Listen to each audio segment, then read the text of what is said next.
Your speed of decision making is predicated on how clearly you can think. I wanted to make this because I had a really good conversation last week with an entrepreneur, and something came up that I know affects all of us.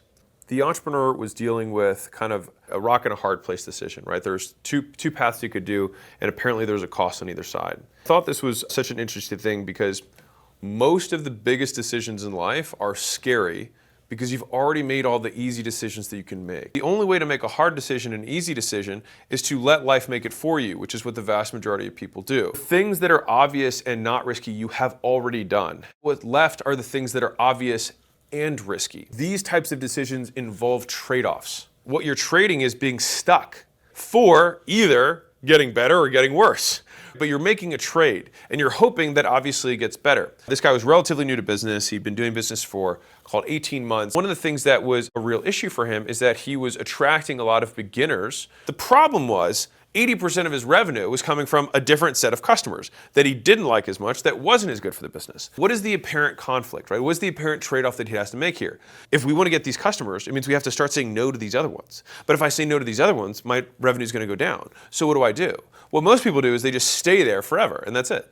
Like, they just stay stuck, and they just do this. They look back 6 years later, and nothing has changed in their life because they changed nothing. With this individual, I said, hey, there's a number of things we have to do. One of them is we have to change your ads so that we start messaging the right type of prospect. If you can't say, hey, tired of your job, it's like that's going to attract people with jobs who are tired of their jobs. If you're frustrated with your business, then you're going to have different concerns. And so you wanted to be going after business owners, not consumers. And so I was like, all right, we have to talk in that language. Now, the second thing is he had a book about how he quit his job. I was like, if you're going to write a book, it should be about your business, not your job, because then you will get people with businesses. So you had to change the lead magnet. Now, the third thing is like, okay, well, you can't also just sell your existing price point because it won't make sense because the cost of getting a business owner compared to the cost of end consumer might be 5x or 10 times more than that. So we have to make sure the economics of the business work. Now, if you're thinking about this, you're like, wow, there's a lot of changes. It's like, yeah, he's got to make the trade. Now, the alternative to that trade is that he's just dissatisfied. When I actually spell out both sides, I'm like, well, shoot, how can I make today feel worse so that tomorrow feels better? And that's what ultimately gets me to make those jumps. And I would love to tell you that the big decisions in my life I made because I had this big passion pool, this massive vision in front of me. But the reality is most of the time it was because my present became so painful for me that I was like, anything is better than this. Even if all of us rewind the clock and think about when we started entrepreneurship, right? Like, you take the leap because you want more freedom and to make more money, but neither of those happen right away. It's kind of one of those, like, in order to have an investment pay off, your bank account must go down before it comes up. When you lift weights, your muscles don't get bigger. They get smaller and then bigger. You super compensate. There's usually a step back that must be taken in order to take steps forward. The only guaranteed thing is that if you never take that step back, you will never get the outsized return of taking the steps forward. I think about this because there's so many hard decisions in business. Of course, advertise more. Yeah, duh, we'll do that. But that's not super high risk. Where do these risky decisions come up? It's when you've made all the easy choices. So if you're like, okay, well, I need to get better people. Okay, we can't just wish for it. So we need to start adding friction into our process, right? We need to start disqualifying customers. And we have to start qualifying our avatar to the same degree. If we want to raise price because we're like, you know what? I don't have enough good people in my business. It might be a pricing issue. Hear me out. Let's say that you have more demand than you can handle, and you've got a team that's spread thin, and you're thinking, okay, I need to increase my team because I have this demand, but I can't increase my team because I don't have the money to do it. What's the problem? Well, you've got to, step one, raise your price. If you're supply constrained, you've got more than you can handle, then we can decrease how much is coming in by raising price. By raising price, what's the next thing that happens?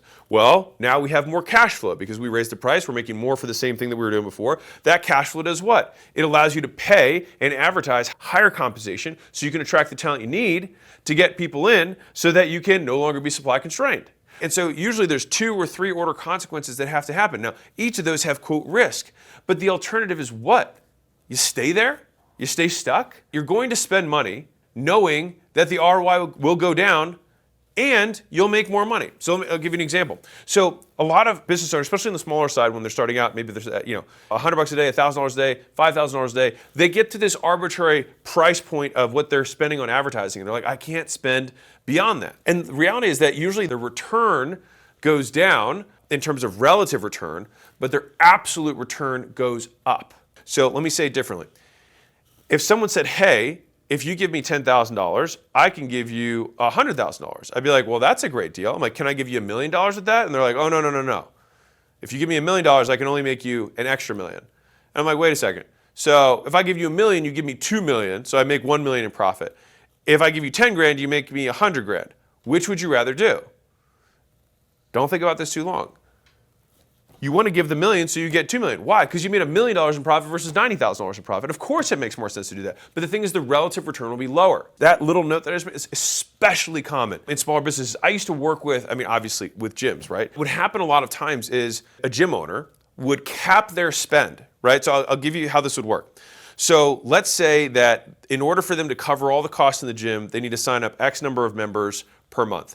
What they would do is spend as little as possible to get those X members and then be like, okay, I broke even, but I can't spend more money because I'm breaking even. It's like, dude, you have to spend more money because you're getting to break even on that spend.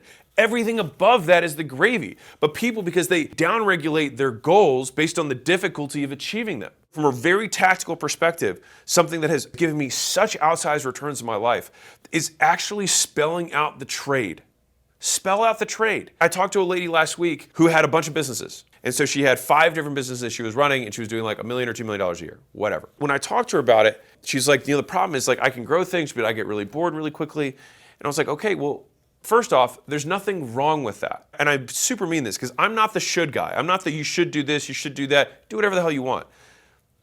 There are certain paths that are better for optimizing for specific outcomes. And so a lot of people don't even know what outcome they're optimizing towards. If you just have make more money as the goal, guess what? Very hard to focus with that because everything makes more money. You get super spread thin because everything you can make a logical argument makes more money. But it won't make you the most money because the most money is going to come from focus. Now, when I spelled out the trade-off for this lady, I said, listen, option A, you keep doing what you're doing. And you say, I prefer more novelty in my life. And I'd be like, that's amazing. Just understand that the trade is you're not going to build something super big, comma, and that's okay. You have to really want to build something really big. And if you really want to build something big, the trade-off is you don't get the novelty in your life. So which one would you prefer? And that's what it comes down to. And if you're like, you know what? I would rather have this big outcome than the novelty. Then great. Then you know what you're paying for. When you have those moments of boredom, what you're getting for it. You know the trade you're making. Now, part of the difficulty of these trade-offs is that what do you think she gets immediately? Novelty. What do you think she gets at a delay? The big business. And so she has to pay the price of boredom today to get the big business she ultimately wants, or she doesn't have to pay, well, the price she pays is that she doesn't get the big business today. But in both instances, she doesn't get the big business. But in one of them, she gets the benefit of the ADD, of the squirrel brain, right? Of monkey mind, of trying all these different things, tasting all this different stuff. And again, I want to be clear, do whatever you want. But I only say this from my own experience of you will limit yourself by spreading yourself too thin. And here's the real kicker, and this one's nasty. The better you are in general, the more capable, more able, the more potent you are as a human being, the more things you can multitask and do decently well at. You're still giving up the aggregate upside, which is almost always 10 times bigger than your current spread thin version. And that sounds like a crazy number. But like I went from a couple $1,000,000 a year, again, this is rough numbers, I don't remember the exact ones, of when I had 9 different things that were going on. I had my launch business, agency 1, agency 2, one for chiropractor, one for dentist, and then I have my 6 locations. A lot of different businesses, one CEO, and I'm like, oh, I'm a big CEO. As soon as I just consolidated all of that into one, I basically 10x'd how much I was making, roughly. And the thing is, I've seen this pattern. The problem is people aren't willing to prune the garden. There we go. Prune the tree, right? They're not willing to cut the branches off to let the whole thing grow. Back to the original owner that I was talking about at the very beginning. When I had my conversation with him, it became clear that this is what he ultimately wanted to have. And so when I've been able to convince business owners to do the thing they ultimately want to do, it's just spelling out what my trade is. Know that when you have hard decisions in front of you, there's nothing wrong with that. It means, if anything, you've picked all the easy paths. You've already cut the low-hanging fruit off. You've already made the easy ones that have almost no trade-off, or the trade-offs are so obvious or benign that you're like, obviously I'll make the trade. But what happens later is you get to real irreversible decisions, or rather difficult to reverse decisions. At that point, you have to put your big boy pants on and say, I got to make a trade. Because the only thing that is guaranteed is that if you want everything from life, you will get nothing. That is my little message of the day. The hard choices that you have are hard because you've used up all your easy decisions already. And wishing that they were easier does not make them easier. and you've got to pick, and you've got to live with the consequences. And I will say this, the more irreversible decisions you make, the better you get at making them. But you got to start. So that's it. Rock and roll. Appreciate you.